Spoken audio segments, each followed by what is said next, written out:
Welcome to the Filmmaker Mixer Podcast, the podcast by filmmakers for filmmakers. This episode is sponsored by Gemini Crown Tech, software for all of your production needs. Stay tuned for more information later in the show. Hello, everybody. This is the Filmmaker Mixer Podcast, and today we chat with director Andrew Gans about his new documentary, Voices. Andrew, welcome to the show. Thank you very much. It's a pleasure to be here. Well, just for context for the audience members who maybe are unaware of the film, because I know you're just getting out on the festival circuit, tell us what Voices is all about. Well, Voices is, it started off as just me wanting to honor my dad's life. I felt like he lived a really inspiring and incredible underdog story. And he passed away really suddenly when I was a teenager. And I felt like in years after he passed, he didn't get the recognition and um, he wasn't really remembered in the way I felt like he deserved. So as I got further into my career in the film industry, I felt like when I started this, I had learned enough and I was prepared to honor his life and make a film about him. And so it started off like that, where it was just going to be me telling his life story. But soon after I started, I realized that, you know, my I'm personally going on a journey of my own, and this is a pretty unique endeavor, and I should probably include that. I think it could help people and help people relate to the film and to me, and maybe learn a thing or two if they've ever, gone through a loss like that or felt like they didn't weren't able to process certain losses. And that was um, a whole experience for me to just relive parts of my life and learn about my dad's life. And it was a very transformative experience. So I'm very grateful to have had it. And tell me about your background. You said, or you didn't say this, but I think I read in the press notes, you didn't start out as a filmmaker. That sort of came later for you, or how did you get involved in filmmaking? Yeah. Well, I did not grow up making films. A lot of my favorite director filmmakers, you hear these stories about them being 8 years old, making their first short films and whatnot. I was I was on the baseball field, and that was my dream.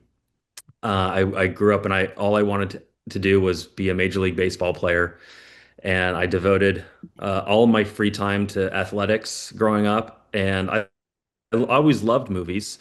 I always found a lot of comfort in going to the movies. My mom would, in the summertime, she would drop me off at the theater, and I'd see like a 10 o'clock movie, and then I would see a 1:30 movie, and then I'd see a 4 o'clock movie, and then I'd just have her pick me up at the end of the day.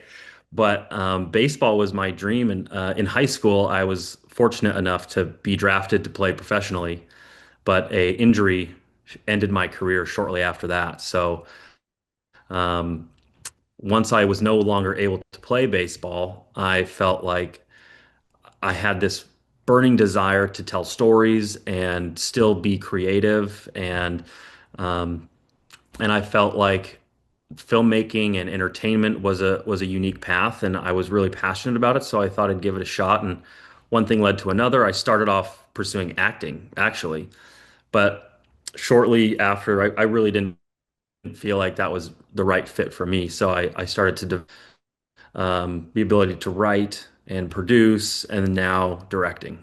Gotcha, gotcha. Well, at what point did you decide you wanted to take on the task of, doing this documentary on your father? At what point in the process did this happen? It was probably like 5 years after I had started working like professionally. I had produced a number of independent films, and it was right around the 10th anniversary of my dad's passing. And we were all together as a family having dinner, and I had just kind of been reflecting on how he wasn't remembered in Las Vegas the way I felt like he deserved, because he had done things that nobody had ever done before. The amount of awards, the amount of tickets sales, the amount of just the overall presence in Las Vegas, being the number one entertainer for 13 years in a row. It had never been done before, hasn't been done since. Nobody's even come close. But you hear Danny Gans, and most people are like, Danny, that sounds familiar, but I'm not really sure. And so I said, I'm at the point in my career where I think I can really do him justice and make a film that he'd be proud of. Um, and that was kind of the start of it, and it just transformed from there. Well, that's the great thing about storytelling is it's a way to process things. We process how we view the world. We process grief, as you said. We process, you know, the meaning of life sometimes in movies. So I'm curious, as you were doing this documentary, you clearly discovered a lot of things about your father. What did you discover about yourself? It's a good question. I discovered as with as with most difficult things, you do learn a lot about yourself, and I discovered that I'm very resilient. There's a lot of things that went wrong in the making of this film. There's a lot of things that Well, it is happened. filmmaking. Yeah, and you really are you're never going to be prepared for it when you're making a film because you have so many different roles to juggle. Especially for me in this film, I was directing it, I was in the film, and it's about something that's so personal and special to me. I was trying to balance the role of like being son and being director, all while being on screen, on camera the whole time. So it was very nerve-wracking, and there was a lot of anxiety involved. And and as you can imagine, like there was a lot of difficulties in what I sh want to include in the film, how I want my dad to be portrayed, and ultimately I just felt like being honest and laying it all out there was the best thing to do and what my dad would have wanted. And but yeah, I think learning about myself was the resiliency, just the drive to continue pushing forward even when you don't have all the answers. It's just figuring it out one step at a time. Like I don't know how I'm going to finish this film. I honestly don't. But I'm just going to keep going and I'm going to go another day and then one more day after that. And ultimately, I'll figure it out. Right, right. Well, did you create the story? How can I ask this? Let me rephrase it this way. A lot of times in documentaries, you know what you're after in the film, but the story takes on sort of a world of its own because it's a documentary. You're dealing with real life subjects. So, how much of the story as you're making the film changed in terms of what you expected the story to be? Does that make sense? Yeah, it makes total sense. I would say that when I first started to now, the film is about 50% of what I thought it would be. Interesting. Meaning that I had a rough outline. I had a general idea of topics and events in my dad's life I wanted to really dive into. But the whole thing was a process of discovery. And I learned things about him, certain events in his life, certain fears that he had, relationships that he had in his life that really kind of shaped who he was.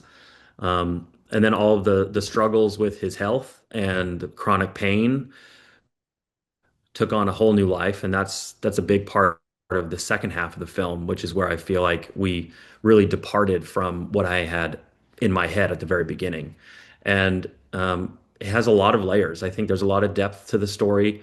You're going to be moved in many ways. You're going to laugh. You're going to cry. You're hopefully will be inspired by it. Hopefully you'll learn a thing or two about, chronic pain and all the things that my dad was going through at the time, and just hopefully thoroughly entertained from beginning to end. Well, one of the things I liked about the film, obviously, I've seen the film, it's a terrific film, but one of the things I really liked is that it is a very inspiring story. I mean, your dad had an amazing career, and for filmmakers or any artist, really, it's a struggle, to get out there and create, whether you're a writer, an actor, filmmaker, director.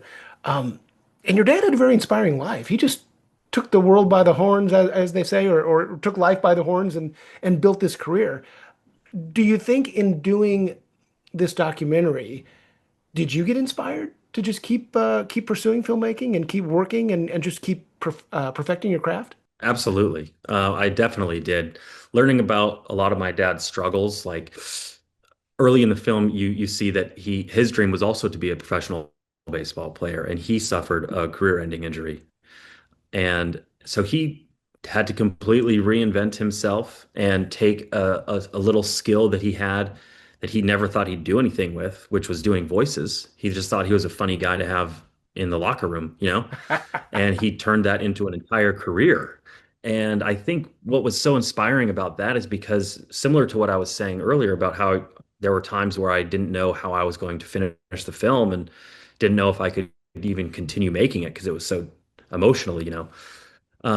He didn't know how he was going to make it. There was no such thing as like a impressionist in Vegas variety entertainer. He was kind of creating his own lane, and he pursued acting, and that, you know, he couldn't really break in a big way there, so he pivoted out of that and into the corporate entertainment where he was getting all these gigs, and but it wasn't fulfilling because he had to travel so much. He was on the and he and my mom had already had us kids, so you know he was gone half the time, and that was just not going to work. So he just took it one day at a time and just kept pushing forward. He demanded, you know, from himself that he figure it out, and eventually he did in a great way. And for me, having that blueprint of the work ethic and the perseverance, it's very inspiring because it feels like I have that inside of me as well. Hmm. And if he can do it, so can I. And I know that he would be my biggest cheerleader if he were still here. And I know he is looking down on me, cheering me on and pulling for me. But I know, you know, if there's anybody out there that wanted me to um, better them and, you know, push past their accolades, it would be him. Well, I want to pivot over to something else, more of the nuts and bolts of the process. We have a lot of young filmmakers who watch the show and they're always wondering how these projects get made. In your case, what was the footprint like? Did you have a big crew, small crew? What did it look like? We had an incredibly small crew. Um, I mean, we had the DP that we used, he shot everything for us. We had one DP, we had like two or three, you know, assistant cameramen that came out to different shoots, a variety of different shoots. I worked with one other producer, and we just kind of pushed as hard as we could, as often as we could. I worked with two different editors, both women, super talented, Kate Hackett and Jamie Conklin, and I really enjoyed working with them. That process was, um, you know, you really create the tone and the whole, all the themes that you see in the film in the editing room. And I knew the feeling I wanted to have for the film, and seeing that come to life from all these interviews and B-roll and stock footage that we had and performances, seeing the actual emotion pour into the film from all of these things being cut together was a really cool experience and such a wonderful process. So I really enjoyed working with them, and our composer is also very talented. I really liked the way that the music turned out in the film. So, and the post-production house that I worked with, they're also quite small. So it was just a really tight-knit group. I think our end credits are like literally 45 seconds. Well, what was the editing process like? How long did it take you to work through all the footage? And did you just turn over everything to your editors and let them sort of figure it out, or did you guide them on the process and then kind of walk away? Sometimes directors will just let the editor do their first pass, and sometimes from day one they're working with the editor. What was your process like? At first, I had handed over the outline that I created, which is pretty detailed. We broke it down into four acts, and within each act we had like multiple beats, and I would go into detail about what those beats were, what the purpose of each beat was, what we really wanted to get out of each one, and what interviews I felt like hit on those the most. And so I handed that off with what footage we had at the time, but we had continued shooting for about a year and a half after that anyway. And about 6 months later, we had our first assembly, which was over 3 hours long.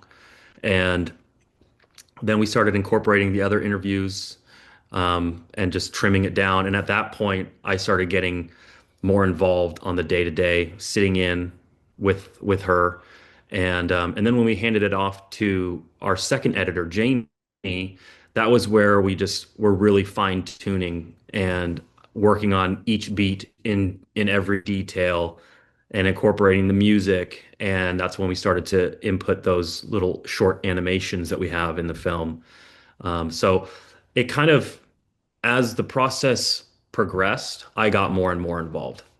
Interesting. Well, what are you up to next? Well, I've been writing a film that I'm very excited about, and I feel like this is going to be a good time to make my jump into narrative films.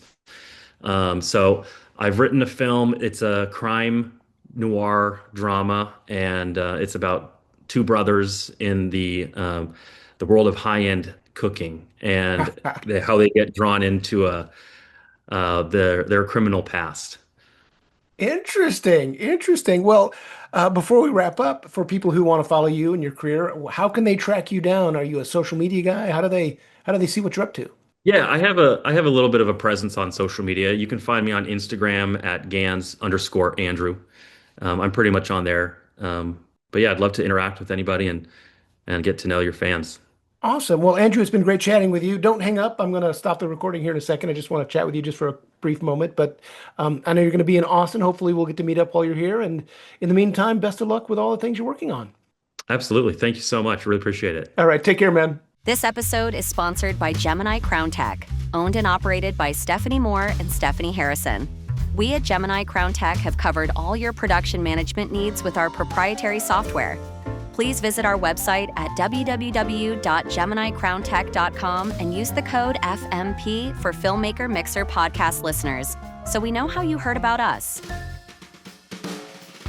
Thank you for listening to the Filmmaker Mixer podcast, a podcast created and hosted by filmmakers Jeff Stolen and Andrew Lamping and produced by Melody Lopez. Our theme song was composed by Stephen D. Bennett. Make sure to follow or subscribe on whatever platform you're listening to us on, and stay tuned for future episodes.